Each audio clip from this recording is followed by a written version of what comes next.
Dhe nuk besoj që është nevojshme ta përsëris veten.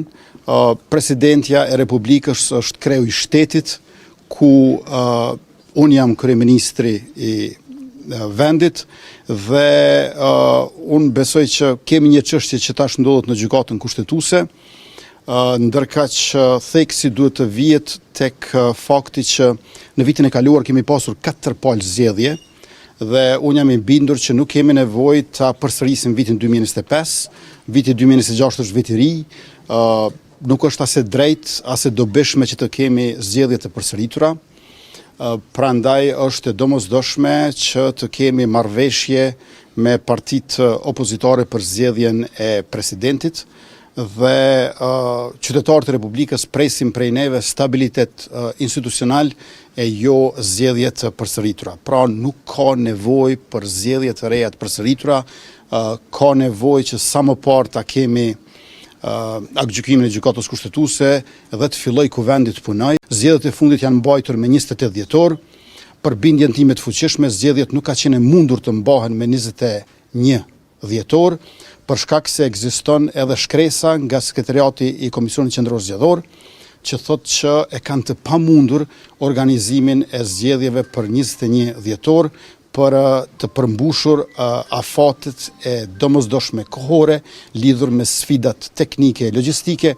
Mos harroni që ne kishim në tetor dhe nëntor 2 raunde të zgjedhjeve lokale dhe hym në procesin e zgjedhjeve të parakohshme parlamentare ende pa u bërë certifikimi i zgjedhjeve lokale. Prandaj nuk ka pasur mundësi tjetër për datë përveç se 28 dhjetor.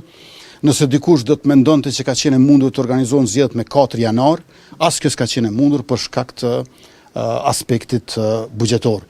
Unë besoj që me krerët e partive opozitare duhet të takohemi dhe unë qysh sot do t'ju dërgoj ftesa për të takuar në fillim të javës ardhshme. 650.000 euro është shuma e gjithëmbarshme e këtij investimi për renovimin e plot të katit të parë të instituteve paraklinike në një sipërfaqe të gjithëmbarshme prej afër 1000 metra katror apo saktësisht 976 metra katror.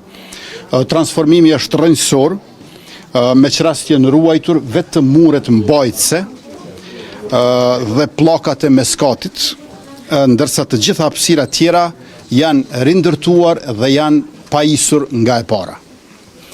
Në kuadër të këtij projekti janë zgjeruar dhe pajisur me inventar bashkëkohor 2 laboratore, laboratori imunohistokimisë dhe laboratori patologjisë molekulare.